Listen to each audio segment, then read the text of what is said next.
জাতীয় বিশ্ববিদ্যালয়ের অনলাইন ক্লাসে সবাইকে স্বাগতম। করোনাকালীন পরিস্থিতিতে শিক্ষা কার্যক্রম সচল রাখার স্বার্থে জাতীয় বিশ্ববিদ্যালয়ের উদ্যোগে অনলাইন ক্লাসে সংযুক্ত হতে পেরে আমি আনন্দিত। সবাইকে স্বাস্থ্যবিধি মেনে চলার আহ্বান জানাচ্ছি। আজ বিকাশ মনোবিজ্ঞানের 4 নম্বর লেকচার। আমাদের আজকের ক্লাসের বিষয় ডিভোর্স বা বিবাহ বিচ্ছেদ। আমি নিত্যানন্দ গায়েন, প্রভাষক, হাবিবুল্লাহ বাহার কলেজ, ঢাকা। সবাইকে আরো একবার স্বাগত জানিয়ে আজকের ক্লাস শুরু করছি।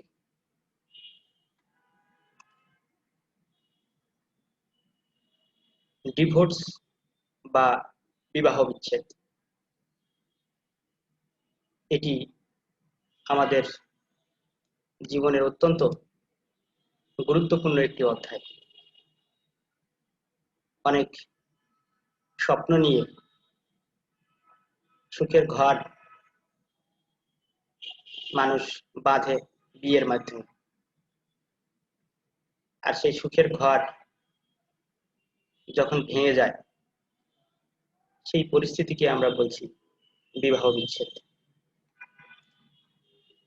আজকের ক্লাসে আমরা জানতে পারব বিবাহ বিচ্ছেদের ধারণা নিয়ে, বিবাহ বিচ্ছেদের কারণ, বিবাহ বিচ্ছেদের সমস্যা বা বিপত্তিগুলো জানব, কিভাবে বিবাহ বিচ্ছেদের সাথে উপযোজন করতে হয় সে বিষয়টিও আজকের ক্লাসে আমরা জানতে পারবো, এবং সবশেষে কি করে বিবাহ বিচ্ছেদ প্রতিরোধ করা যায় তার উপায়গুলো নিয়ে আমরা ক্লাসে আজকে আলোচনা করতে যাচ্ছি।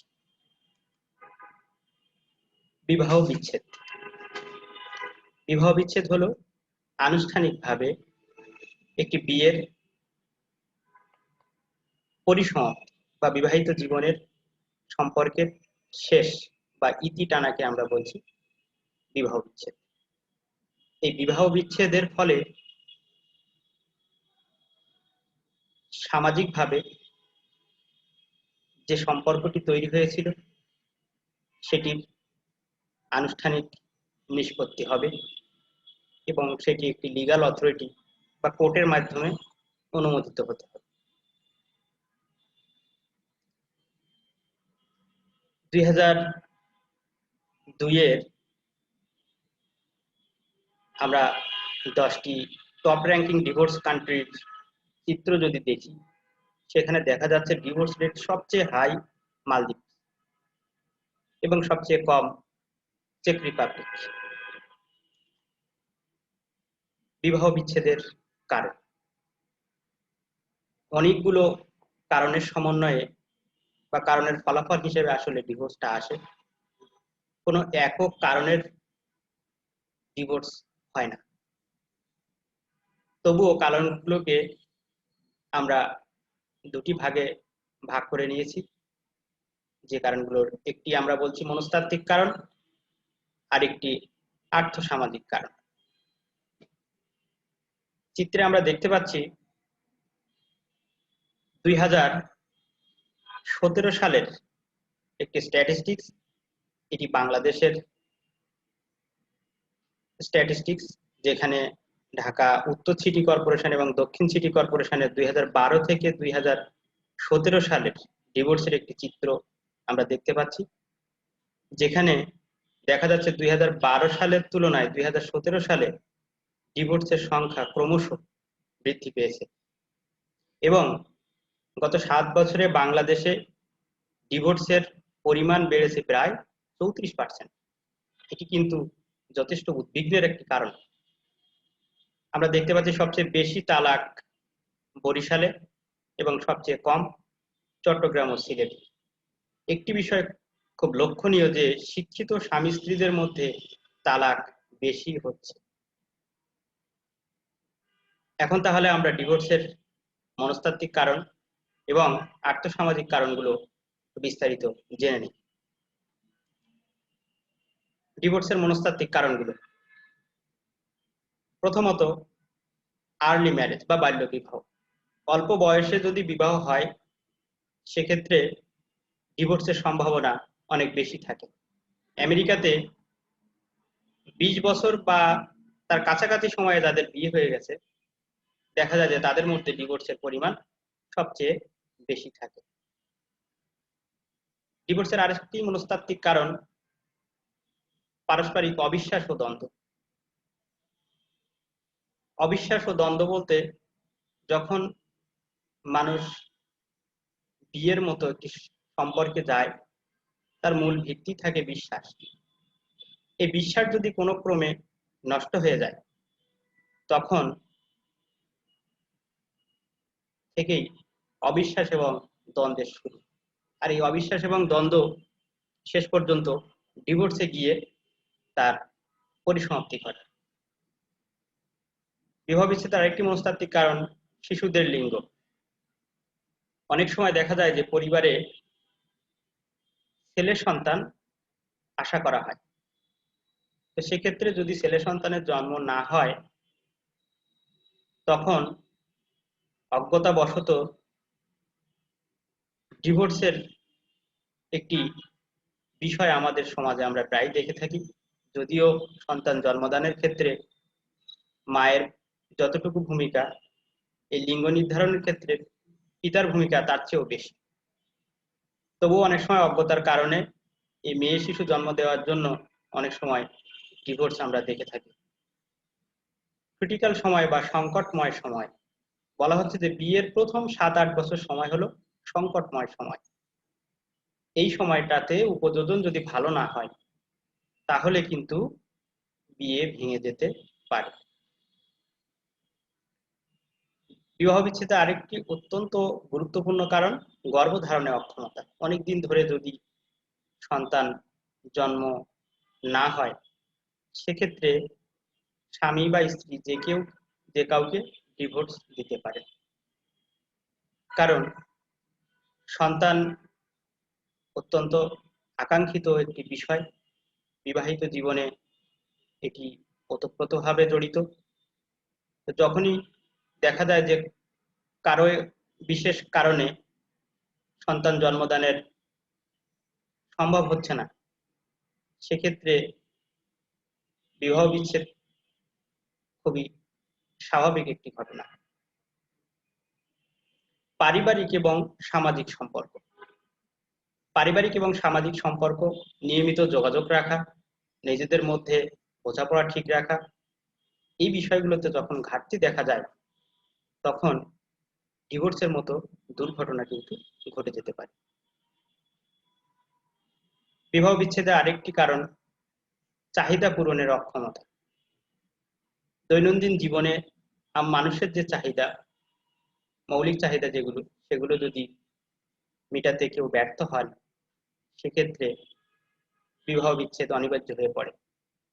বর্তমান সমাজের প্রেক্ষাপটে শুধুমাত্র মৌলিক চাহিদা পূরণ হলেও বিয়ের টিকে যাওয়ার নিশ্চয়তা নেই। অনেক সময় কেরিয়ার সংক্রান্ত জটিলতা বা উচ্চশিক্ষা লাভের আশায় অনেকে ডিভোর্সের দ্বার প্রান্তে পৌঁছে যায়। এখন আমরা বিবাহের কিছু আর্থসামাজিক কারণ দেখব। প্রথম কারণ আয়ের মাত্রা। আয়ের মাত্রা বা আর্নিংস। দেখা যায় যে সাধারণত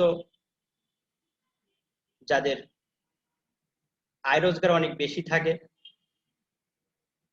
বা আর্থিকভাবে যারা সক্ষম তাদের মধ্যেই ডিভোর্সের সম্ভাবনা বেশি থাকে। কিন্তু এখন এটিকে ঠিক শুধু উচ্চবিত্তের বিষয়ে আর ধরা যাচ্ছে না, এই জন্য কারণ আমরা বিভিন্ন শ্রেণী পেশার মানুষের মধ্যে ডিভোর্সের বিষয়টি এখন লক্ষ্য করা যাচ্ছে। যৌতুক প্রথা, এটি আমাদের কালচারে খুব বেশি দেখা যায়। বিয়ের পরে যৌতুকের জন্য অনবরত চাপ সৃষ্টি করা, শারীরিক মানসিক নির্যাতন করা, এগুলো যখন কারো সামর্থ্যের বাইরে চলে যায় তখন বিবাহ বিচ্ছেদ ছাড়া আর কোনো উপায় থাকে না। ড্রাগ অ্যাডিকশন, মাদকাসক্তি, সমাজের চারপাশে এই মাদক প্রতিনিয়ত অনেক সুখের সংসার ভেঙে দিচ্ছে। মাদকে আসক্তির কারণে পরিবারের প্রতি উদাসীনতা, আর্থিক অসচ্ছলতা, সম্পর্কের অবনতি, এসব নানাবিধ বিষয় ঘটতে থাকে, যার ফলশ্রুতিতে ডিভোর্স হয়। ধর্মের প্রভাব, যদি ভিন্ন ধর্মের মানুষ পারস্পরিক বিবাহ বন্ধনে আবদ্ধ হন, পরবর্তীতে দেখা যেতে যায় যে তাদের বিভিন্ন বিষয়ে মতবিরোধ হয়। এই মতবিরোধের কারণে সংসার ভেঙে যেতে পারে। অর্থনৈতিক কারণ, অর্থনৈতিক কারণ এটি আমাদের বর্তমান যে সমাজ ব্যবস্থা, সেখানে দেখা যাচ্ছে যে দ্রুত অর্থনৈতিক গতিশীলতার একটি ধারা প্রবাহমান। এই অর্থনৈতিক গতিশীলতার ধারার সঙ্গে তাল মিলাতে গিয়ে অনেক সময় যখন মানুষ ব্যর্থ হচ্ছে, তখন সংসারে অশান্তি শুরু হয় এবং ফলশ্রুতিতে বিবাহ বিচ্ছেদ হয়ে যায়। নারীর ক্ষমতায়ন, পূর্বে পুরুষের উপর নারী নির্ভরশীল ছিল, ফলে অনেক বিষয় তারা মেনে নিতে বাধ্য হতো।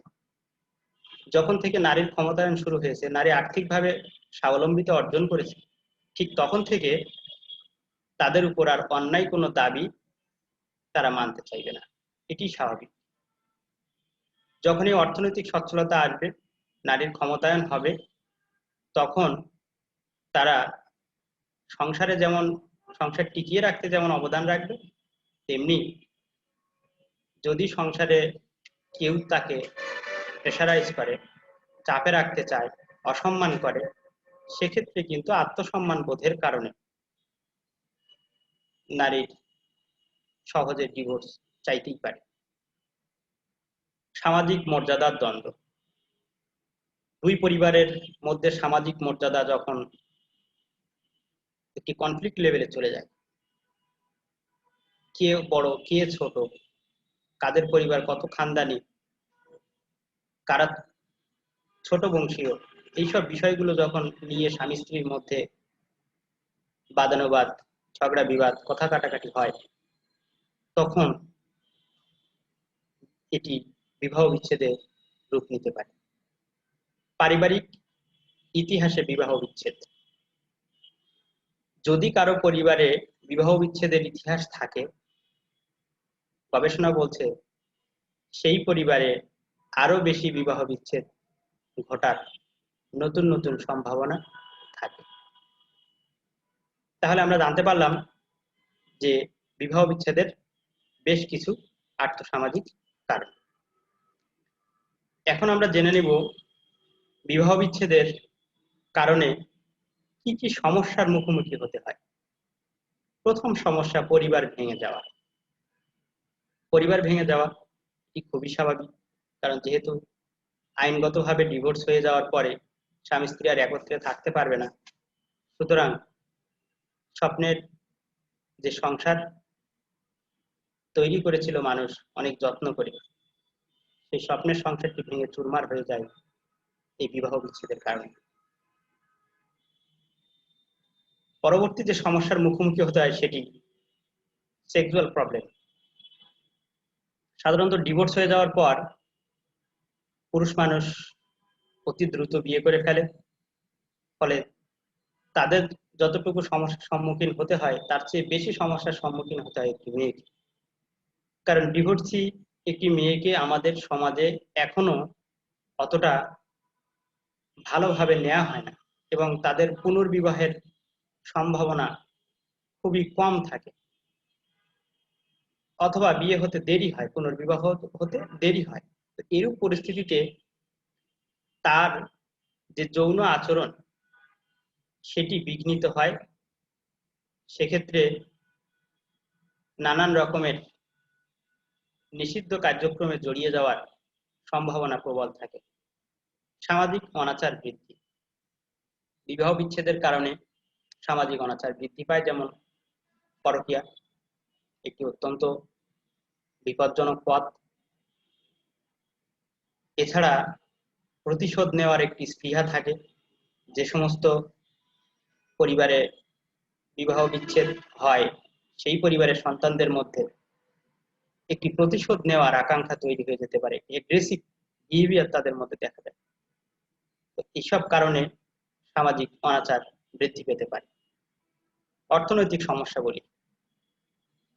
আগে যে পরিবারে আয়ের লোক ছিল দুইজন, যখন বিবাহ বিচ্ছেদ হয়ে যাবে তখন সেখানে পরিবারটি ভেঙে আরো দুটি পরিবারের তৈরি হলো, তখন আয় বিভক্ত হয়ে গেল।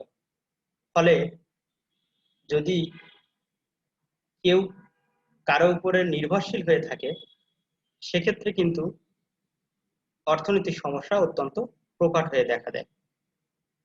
যদি এমন হয় যে ডিভোর্স হয়ে গেল, মেয়েটি কোনো কাজ বা চাকরি করতো না, সেক্ষেত্রে তাকে তার পরিবারের উপর ডিপেন্ডেন্ট হয়ে যেতে হয়, যেটি তার জন্য যেমন মনোকষ্টের তবুও অনেকটা বাধ্যতামূলক হয়ে যায়। তার জীবন জীবিকা চালিয়ে রাখার জন্য প্রতিনিয়ত এই অর্থনৈতিক সমস্যার মুখোমুখি তাকে হতে হয়। এরপরে আসবে একাকিত্বের সমস্যা। একাকিত্বের সমস্যা খুবই স্বাভাবিক। যখন বিবাহ বিচ্ছেদ হয়নি তখন সে একটি পরিবারের মধ্যে ছিল, স্বামী স্ত্রী, বাচ্চা কাচ্চা, শ্বশুর শাশুড়ি, আত্মীয় স্বজন সকলের মধ্যে একটি ভালো সম্পর্ক ছিল, তার সময়টি অনেক সুন্দরভাবে কেটে যেত। কিন্তু বিবাহ বিচ্ছেদের কারণে মানুষ একাকিত্বে ভোগে, সে খুব একা হয়ে যায়, তার পাশে থাকার মতো লোক খুঁজে পাওয়া যায় না, সবাই যার যার কাজে ব্যস্ত হয়ে যায়, যে কারণে এই মুহূর্তে তাকে অনেক ডিপ্রেশনে ভুগতে হয়। বিবাহ বিচ্ছেদের আরেকটি সবচেয়ে বড় কারণ বা বড় সমস্যা, সেটি নতুন প্রজন্মের বিকাশে অসুবিধা। অর্থাৎ বিবাহ বিচ্ছেদের কারণে যে সন্তান সন্ততি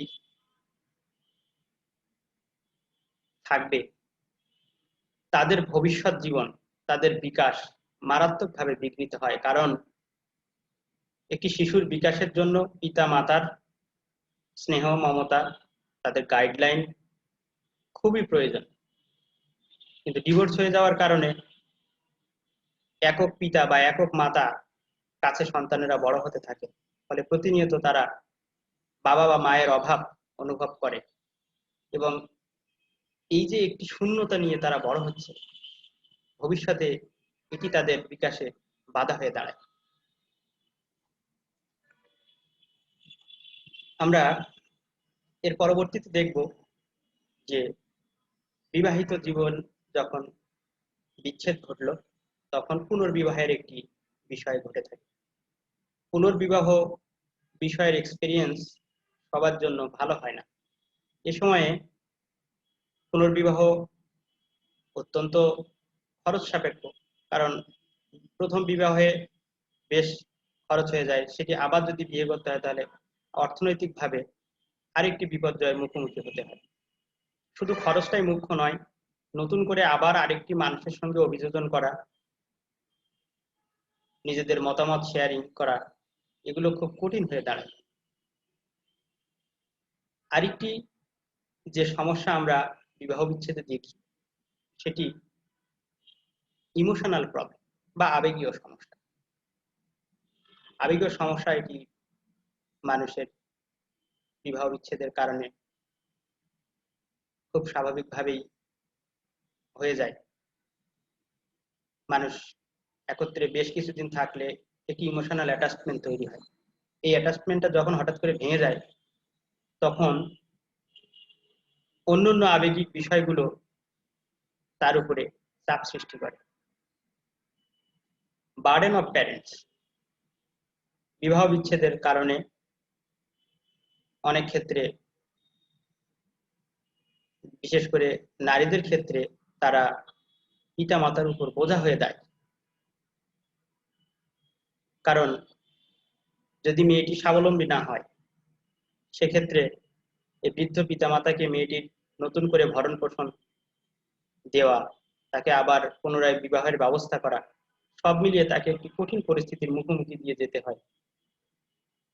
দ্বন্দ্ব সংঘাত, অনেক সময় দেখা যায় যে ডিভোর্সকে কেন্দ্র করে দুই পরিবার বা টোটাল একটি গ্রামের মধ্যে সংঘর্ষ লেগে যেতে পারে, কারণ এটি একটি মর্যাদার বিষয়।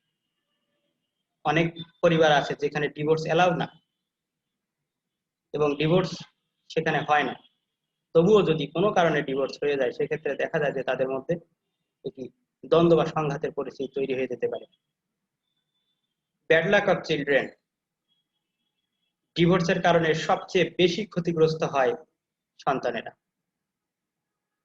যেমন তারা একাকিত্বে ভোগে, তারা হতাশায় ভোগে, তারা পিতামাতার আদর স্নেহ থেকে বঞ্চিত হয়, একক পরিবারে বসবাস করতে গিয়ে সার্বক্ষণিক একটি শূন্যতা নিয়ে তাদের বড় হতে হয়, যেটি ভবিষ্যতের জন্য তাদের খুব খারাপ বিষয় হয়ে দাঁড়ায়। দৈনন্দিন জীবনের সমস্যা, আমাদের সাংসারিক জীবনে আমরা একে অপরের সঙ্গে জড়িত থাকি।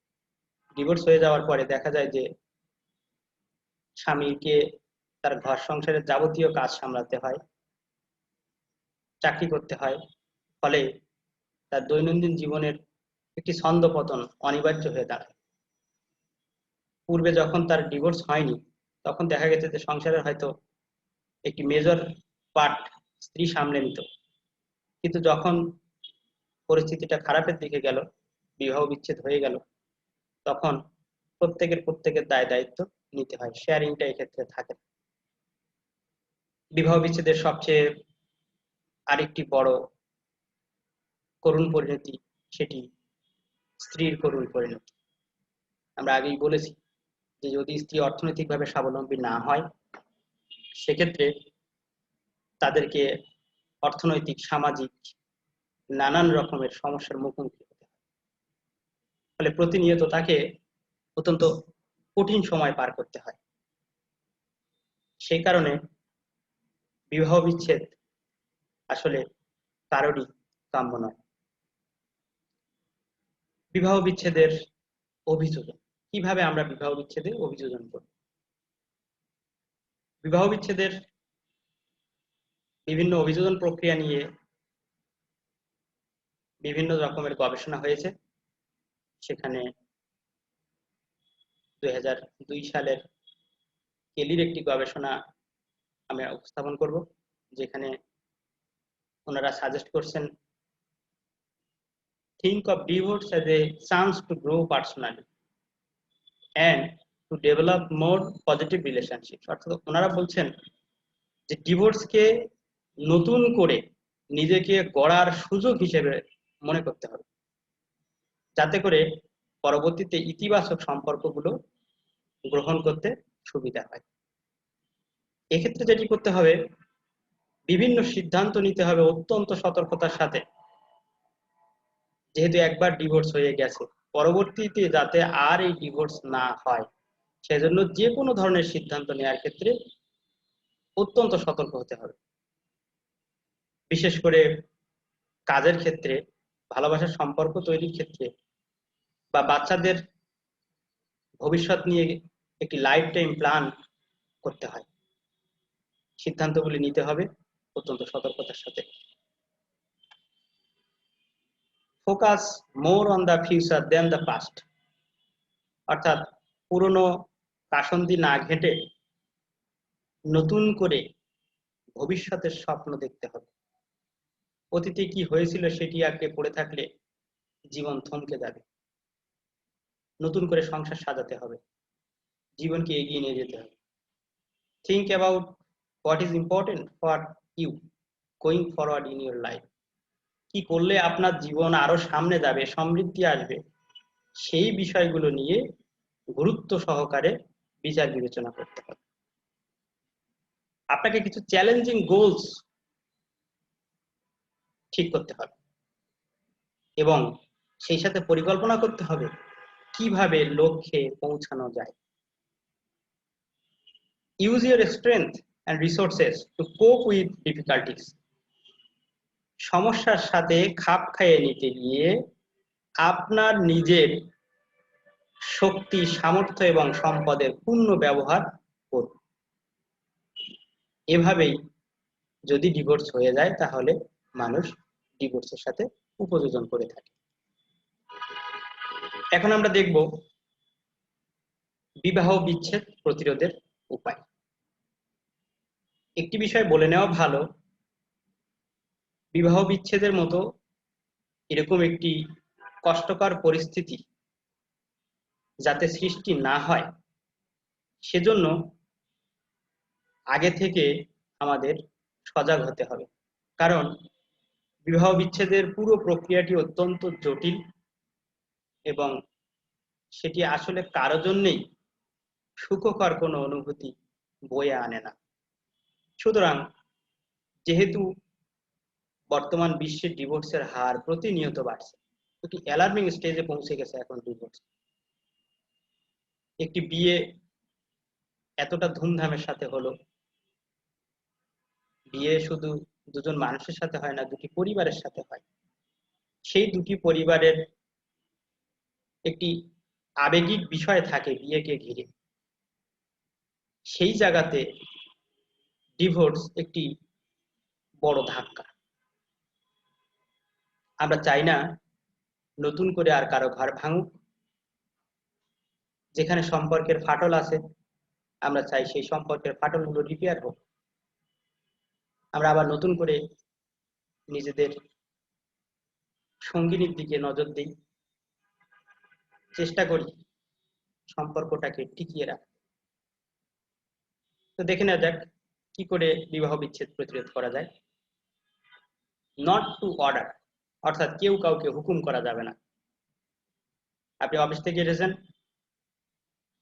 এসেই এটা আনো, ওটা দাও, এটা কেন হয়নি, এটার অবস্থা কেন, তুমি সারাদিন বাড়িতে কি করো, এই ধরনের আর্গুমেন্ট করা যাবে না, হুকুম করা যাবে না। ছোটখাটো বিষয়, ছোটখাটো কাজ যেগুলো নিজে করা যায় সেগুলো নিয়ে নিজে ব্যস্ত থাকাটা সবচেয়ে ভালো। কারণ হুকুম করলে অনেক সময় মানুষের মেজাজ খারাপ হয়ে যেতে পারে। এমন হতে পারে যে হয়তো সারাদিন সেও সংসারে অনেক কাজ করেছে, সে ভাবতে পারে যে আপনি সারাদিন অফিসে ছিলেন তো কি হয়েছে, সবকিছুতে আপনাকে হুকুম কেন করতে হবে। এই হুকুম না করে আমরা রিকোয়েস্ট করতে পারি। যে কোনো বিষয় রিকোয়েস্ট করাটা সম্পর্কের জন্য খুব ভালো। কোয়ালিটি টাইম, বর্তমান যে একটি প্রতিযোগিতামূলক বিশ্বে আমরা আছি সেখানে আমাদের সময় হাতে খুব কম। আমরা আমাদের কেরিয়ার নিয়ে এত ব্যস্ত, আমরা আমাদের নিজেদের সময় দিতে পারি না। ছোট ছোট অবহেলা একসময় সম্পর্কের জন্য বড় বিপদের কারণ হয়ে দাঁড়ায়। আপনার সঙ্গীকে সময় দিন, একান্তে কিছু সময় কাটান, একত্রে ঘুরতে যান, নিজেদের মধ্যে আলাপ আলোচনা করুন। বছরে অন্তত একটা দুইটা দিন সম্পূর্ণ ঝামেলা মুক্ত হয়ে নিজেরা সময় কাটান, দেখবেন সমস্যা অনেকাংশে সলভ হয়ে যায়। ডোন্ট নেগলেক্ট, কাউকে অবহেলা করা যাবে না। স্বামী স্ত্রী প্রত্যেককে মূল্যায়ন করতে হবে।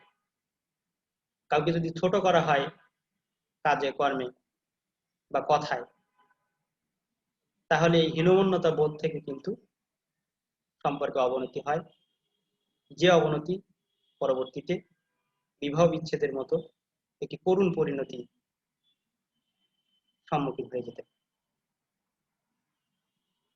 বি হাম্বল ইন রিলেশন, সম্পর্কের ক্ষেত্রে বিনয়ী হওয়া, ভদ্র ব্যবহার করা, ভালো ব্যবহার করা। প্রত্যেক মানুষই চায় ভালো ব্যবহার, খারাপ ব্যবহার কেউই চায় না। প্রত্যেকেরই মনে কষ্ট লাগে খারাপ ব্যবহার। এই কারণে সম্পর্কের ক্ষেত্রে বিনয়ী হওয়াটা খুব জরুরি। একে অপরের প্রশংসা করুন। কাজ যত ছোটই হোক প্রত্যেকটি সাকসেস এনজয় করুন, প্রশংসা করতে শিখুন। যতটুকু ছোট কাজ হোক না কেন, সমালোচনা না করে যদি আমরা প্রশংসা করি, তাহলে সম্পর্কের মাধুর্য বাড়ে, সম্পর্ক আরো বেশি মধুর হয়। মতবিরোধে আই কন্ট্যাক্ট বজায় রাখুন। ঝগড়াঝাটি সংসারে হতেই পারে, এটি খুব স্বাভাবিক ব্যাপার। যদি এরকম মনোমালিন্য হয়, সেক্ষেত্রে নিজেরা আলোচনায় বসুন। আপনার সঙ্গীর চোখে চোখ রেখে কথা বলুন, তার চোখের ভাষা বোঝার চেষ্টা করুন, বডি ল্যাঙ্গুয়েজ বুঝুন। চিৎকার চেঁচামেচি না করে একত্রে বসুন, আলোচনা করুন। আলোচনার মাধ্যমে সমস্যার সমাধান করা যায়। রাগ পুষে রাখবেন না, এটি সম্পর্কের জন্য অত্যন্ত ক্ষতিকর। বিবাহ বিচ্ছেদ প্রতিরোধের আরেকটি খুব ভালো টেকনিক ক্ষমা করতে শেখা। সংসার জীবনে ভুল ত্রুটি হতেই পারে, এটি খুব স্বাভাবিক। ক্ষমা করে দিন, দোষারোপ করে কোনো লাভ নেই। ভুল যেটি হয়ে গেছে সেটি তো গেছেই, সেটি নিয়ে আর আলাপ আলোচনার দরকার কি? আপনি ক্ষমা করা শুরু করুন, দেখবেন আপনার ভুল আপনার সঙ্গীও ক্ষমা করে দিবেন। স্টে অ্যাক্টিভ ইন ওয়ার্ক, কাজে সক্রিয় থাকা। একটি পুরানো প্রবাদ আছে, অলস মস্তিষ্ক শয়তানের কারখানা। স্বামী স্ত্রী যদি প্রত্যেকে কাজে ব্যস্ত থাকে, তাহলে তাদের মধ্যে খারাপ চিন্তা আসে না, এবং যতটুকু সময় তারা একত্রে থাকতে পারে, সেই সময় স্বভাবতই কেউই চায় না সময়টা নষ্ট করতে ঝগড়া বিবাদ।